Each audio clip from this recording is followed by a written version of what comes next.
Welcome back. I am Tanya from 1=1. In our last episode, we left the American colonists at a breaking point.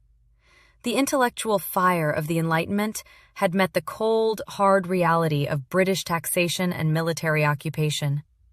The social contract was broken.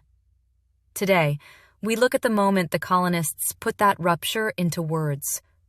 We are going to explore the Declaration of Independence, a document that isn't just a breakup letter to King George III, but a radical redefinition of the relationship between a government and its people. Then, we'll look at what happened the very first time the Americans tried to put those ideals into practice. In the summer of 1776, a 33-year-old Thomas Jefferson was tasked with drafting a formal declaration of separation. The genius of Jefferson's draft wasn't that he invented new ideas.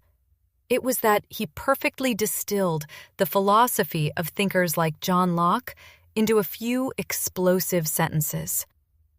Listen to the most famous line of the Declaration.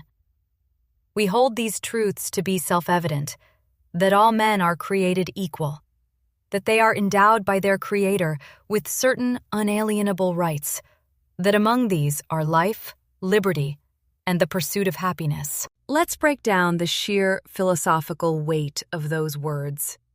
By claiming these rights are unalienable and endowed by a Creator, the Declaration asserts that basic human rights are pre-political. They are not given to you by a king, a parliament, or even a constitution. You possess the right to your life, your freedom, and your ability to pursue your own well-being simply because you exist. Because the government did not give you these rights, the government cannot legitimately take them away. This leads us to the second and arguably more dangerous philosophical claim in the Declaration: the true purpose of government. Jefferson wrote that to secure these natural rights, governments are instituted among men, deriving their just powers from the consent of the governed. This completely flips the traditional power dynamic of the 18th century. In a monarchy, the people serve the state. In the framework of the Declaration, the state is nothing more than a tool created to serve the people.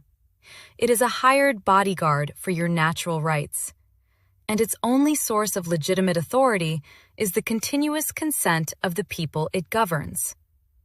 When we look at various political philosophies, whether representative republics or direct popular democracies, this is the foundational hurdle. How do you accurately measure and enact the will of the people? The Declaration provides a stark answer for what happens when that will is ignored. It states that whenever any form of government becomes destructive to the rights of the people, it is the right of the people to alter or to abolish it. This is the ultimate failsafe, the right to revolution. The Declaration of Independence provided a brilliant, soaring philosophical vision. But fighting a war is entirely different from governing a nation. Once the Americans declared independence, they actually had to build a government of their own. And their first attempt was, frankly, a disaster. During the Revolutionary War, the colonies drafted a document called the Articles of Confederation. This was the first blueprint for the United States. But remember the psychological state of the colonists at this time? They were deeply traumatized by the abuses of a powerful central authority, the British Crown. Because they were so terrified of creating another tyrant, they designed a central government that was astonishingly weak. Under the Articles of Confederation, there was no president to enforce laws and no national court system. The central government could not regulate trade, and most importantly, it could not levy taxes. It had to politely ask the states for money, which the states frequently refused to provide. It wasn't really a unified nation. It was a loose league of friendship among 13 independent sovereign states. By the mid-1780s, the country was falling apart. The economy was in ruins, states were arguing over borders, and the weak central government was powerless to stop violent uprisings. The profound philosophical ideals of the Declaration of Independence had collided with the messy, pragmatic reality of human nature. The founders realized a terrifying truth. A government that is too weak to be a tyrant is also too weak to protect the very natural rights it was created to secure. Something had to change. The pendulum had to swing back.